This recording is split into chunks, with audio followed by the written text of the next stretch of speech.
Shafiri. Welcome to Daveytontv, hashtag We Doing It Ourselves. And Minangu Sam Kumari, your host, Konelabo Kasi Talent from Kasi to the World, where we bring you the best people who express themselves through their craft, artists that are global but yet still acting local. I have my beautiful guest, Konelabo Studio, on Daveytontv, so stay tuned. As you know, we unfold his journey. Yes. Say, how are you? Good, thanks. Sorry, sir. I'm fine, thanks. Sure. So we're glad to have you, Konelabo Daveytontv. It's an honor to host the next billionaire of our time. So tell us, who are you and what do you do? Sure. Okay, so for those of you who don't know me, my name is Marvon Designs. Oh yeah. I am an entrepreneur, a designer, and an engineer by heart. Oh yeah. So I'm also self-taught on a lot of things. Oh. And I love that a lot, you know. Okay. Teach Oh yeah. myself a lot of things. And I founded a few companies over the years. Oh yeah. I'm owner and founder of Marvon Designs. And recently I just started Extra, cologne business. Oh. And it's also one of those businesses that are very close to my heart. Oh yeah. Yeah, so I'm an entrepreneur, designer. No, I was correct when I said the next billionaire of our time, because checking off the things that you do, Sure. and wow. But where do you get the time to do in days in Garapela?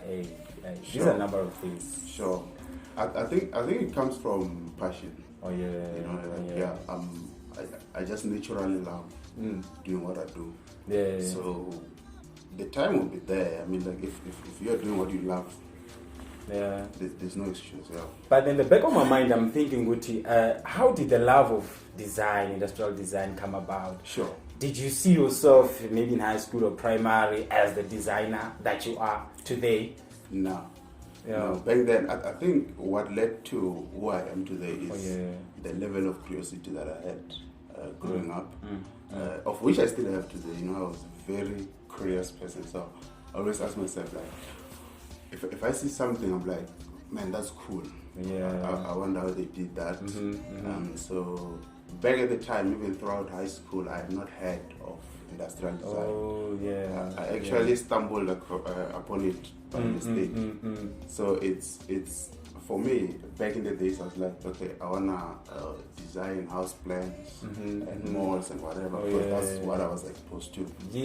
But you know, growing up in the villages, we never really had like career expos where they come and talk about these careers that people are doing this, are called this and whatever. So I didn't even know that the field was called architecture. You know? So these are the things that I discovered along the way. But I knew that I wanted to do something interesting with my life. So it's that's how I developed the passion over the years. Because for me, I'm not really afraid of trying new things. Nice. No, beautiful. It might happen that now you want to do that thing, and you have that burning desire within you, and you're not sure what is it, and why so different. Don't judge yourself with what people say. Right. Just go out there, because now we have Googles. Go out there and look out for that thing like inspire kakhulu. Maybe when uthanda ukukhuluma, maybe when you like writing. Go out there, because namuhla we have our guest namuhla, the next billionaire of our time. And okay then, what step did you take, Mose, after you having that curiosity? I think I see the world in a different perspective. Then what did you do next? Sure. Look, what I did is, I developed back in the days a desire to know how house plans are drawn. And so I taught myself how to do that through like looking and asking questions, asking people, approaching builders, like people who build, and then asking them like, so how do you determine the height of a roof, for instance? Because there wasn't really like anyone whom I knew who had studied these things. So for me, because there was no one whom I'm really looking into, it means like I had to learn it myself. And I had the gut to tell people that I can draw. And that, what it did to me, it forced me to learn these things because I already told people that I can do this, and so people, when you say you can do something, they come and ask for what you say you can do. And so that's how like I developed this desire, and it's also one of those things that like even today it drives me like, okay, back in the days. Even to this day, I was a source of information for a lot of people. So a lot of people whom I grew up with, they used to ask me a lot of things, even things that I didn't know. And that, what it did to me is, it forced me to go and learn these things so that I can provide. So even to today, I find myself like in that situation where I'm like, okay, I find myself being asked a lot of things by a lot of people. Hey, man, can you do this? Can you do this? I'm like, I'll look into it, and then I go and look into it. So it's through action. I took a decision that I'm going to learn this thing. I didn't really know where I'll get the information. I just knew that I wanted to do this thing, and I had to learn it because there's no one whom I know who can teach me these things, and everyone around me, they're either talking of becoming a doctor, a lawyer, or whatever, and I have no interest. But to be more realistic, weren't you afraid taking that decision? I want to differ from amongst the many that I know. It wasn't really that I want to differ. Okay. It's like I want to do this thing, and of course there was fear. Because it's like, what if it doesn't work? Then everyone now will say, if he had studied to become a doctor, and then today somewhere now, but then I'll be miserable. So it's more like if you want to buy something. So if let's say I buy a watch that costs 5,000, then someone's like, that's expensive. You can get a watch, Joburg for the right? And I'm like, but this is the watch that I want. And to me, I don't really care about the price as long as I have it, But to you don't really need it the way I need it. So you look at a lot of things. So for me, it's like I had to trust myself a lot. I didn't really, as a young boy, follow the crowds around. I was more of an influencer than being influenced as a young kid. So it's one of those qualities that I grew up with. No, so beautiful, beautiful. And then I just wanna, take us. Let's just fast forward things and go to you now. What projects have you worked on, and which companies have you worked with so far? Sure. I've worked with a lot of startup companies. Some of the projects I cannot disclose because of the sensitivity of the projects. But all the projects, like what I do under Marvon Designs is I don't just take any project. So I weigh which projects are going to be challenging enough for me, because I like to be challenged, and it's not really like about making the money. It's about learning how to do these things, learning the skills to actually do these things. And I've worked with interesting companies actually over the years. Look, the briefs were challenging, and you find that both companies and people behind those companies, in the back of their minds, they're already thinking that doing this thing is going to be easy.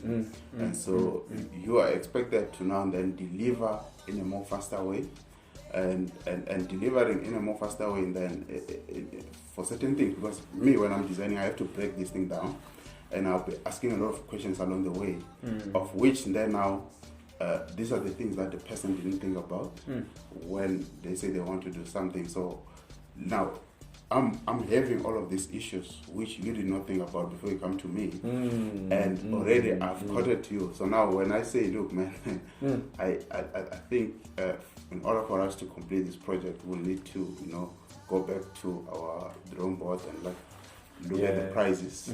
Some people don't really understand it. So that led to me, before I even commit to a project today, there are questions that I ask from clients. So I don't just work with anyone. People have to qualify to work with me through what they've done before they come to me. So, now your inspiration, you're truly a living goat, not the man, but the goat of jack of all trades in a way. So but I understand you're a man of so many things, and I believe you need strength, you need motivation, you need someone to inspire you. And who are those people that that are always there to push you, and to say, man, you can still do it. Right. Yeah. On a personal level, like I don't really have like anyone who is like behind me and say, hey, let's do this thing, or whatever, you can do it. But look, there are people whom I follow from a distance, whom I can call distance mentors, whom I follow like on social media, like internet, YouTube or whatever.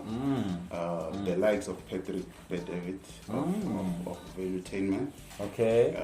Shout out to him. Shout out to Sure.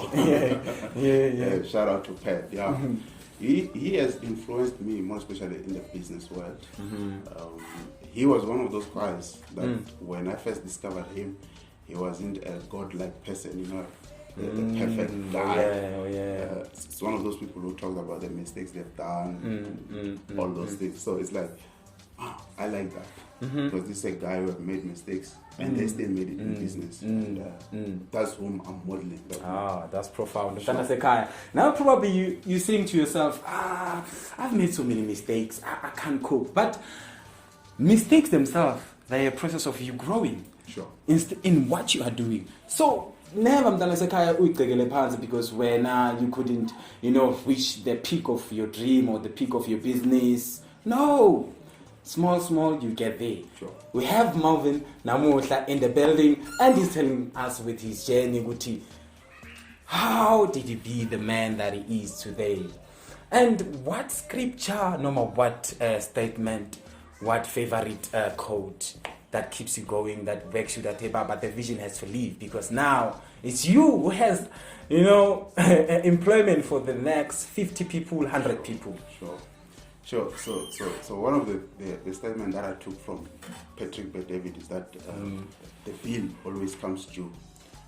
And why is that important to me? Is because, look, we talk about all these things that we want to do, and whether you do it or you don't, the bill will come due. So it pushes me to work knowing that the bill will come due. And he also talks about the wordsmith. A wordsmith is someone who only talks, but they don't do. So he likes to say that if you are a wordsmith, sooner the world will know. So it's one of those things that if I think I want to do something, then I commit. Then I follow up on that. I keep on working. Because I know sooner or later the bill will be due. Yes. Sure. And when the bill is due, then people will ask. And that's how you start losing value. You start losing respect, from people. Like, this guy just talk. And I realize you are a very outspoken person, but with so many things that we want to know about you, we just have to cut you short. Yeah. So, but then with this question, it's very interesting. If there were to be 100 people of you, of 100 Marvins of you, how would the world be in your own perspective? Sure. Having 100 of me, that's scary. If there's 100 of me and we're working together. I mean, we're talking, others are learning coding, others are learning finance, others are engineers, whatever. That's scary. That's scary for the world, that's scary for me. But it will be a good thing. I have no desire whatsoever of being a dictator or taking on the world in such form. Sure. So, And what is that one invention or two I there? But, that's hilarious in a way. I think I haven't really designed it, but I've designed it in my head. So you see that there are these cooking shows, and when I watch cooking shows, I always wanna smell whatever they are cooking. So I have thought of designing a device that will, when you're watching a TV show and that they're giving you all these receipts, and the device just checks in the receipt and then produces the smell or like whatever, those receipts. This is how the food will smell like. Wow. So for an everyday whoever who is in the kitchen. That's what they will use. Wow. And you can really use it. just to fool people when they walk into the house. Oh yes. No, that's hilarious indeed. I know, because imagine the so and you're hearing, you know, the aroma of our words. How nice. I'm just moving on. Now, what would you say is many stumbling block for other entrepreneurs that are upcoming? What is that one challenge that they are facing and they are failing in a way? Sure. Number one is money. Yeah, and not being well informed when you're starting. Yeah, I think if at the starting age you realize that in order to have your business support you, you must also support it for a certain time before it can support you. So the most stumbling block for most businesses to fail is money. I know some people say you don't need money to start a business, but money is needed on the everyday activities of a business. Yeah. Then, as an entrepreneur, what is your take with the guy who said, I opened a restaurant with just one tin fish. One tin fish. I'm global right now. Sure. I don't know how that is possible. I mean, like, to open a restaurant with one tin fish. I think what we don't need God-like people. We need people who will be honest and say, look, man, I've made mistakes. And when I started, I had this, but I didn't know this, or I knew this. You know? And I had a plan of which the plan worked or didn't work, and this is why it didn't work if it didn't work, and this is why it worked. But it's in a sense, what maybe they're trying to say is start with what you have, and that's true. I support that. You can't start with what you don't have. Otherwise, the bill will be due very soon for you. Moving fast. And now, in the next 50 years, where do you see yourself? And adding on that question, where do you see the world in the next 50 years as well? From a technological point of view, in the next 50 years, the world will be crazy. You see the things that we think are impossible today. Hey, man, in the next 50 years, cars, cell phones, traveling will be crazy. It's crazy. Where I see myself in the next 50 years. As a designer. In 50 years, I'll be like somewhere around 70 something, almost 80. So I'll be relaxing somewhere, just watching all the companies that have built and started over the years. Just overseeing. I don't want to be working at that age. Abanye abantu baphila kamnandi after 50 years. Ungazona mntana sekhaya, which life do you want to live after 50 years? So take a decision today to change your situation, no matter your future, by deciding to do what you want to do. Don't wait for nobody. Start with what you have to get what you don't have. It was a pleasure to have you, to host you in our studio with Daveytontv. Wow, it's a pleasure. It's our first time though. We host a person of your caliber, a graphic designer and industrial. Actually just a goat, not meh, Bazalwane. So yes, what message you have for somebody out there who's looking to venture into designing? And after then, please tell us, where do we follow you, where do we get you, where do we inquire? Yes. Sure. So for a designer who's looking to start up, you'll need to trust yourself in a lot of things, that you'll be doing. For me, one of the things I did was show off my work. So do show off. Some of my classmates were against it, but do show off my work. Show it off. Whether small or big, just show it off. That's one way. And I'm on Facebook as Marvon Baloy, Instagram Marvon Baloy, Twitter Marvon Baloy. I think that's about it. What's up? So yes, good people, do follow us on YouTube and Daveytontv. Subscribe, Siyabonga, and we love you.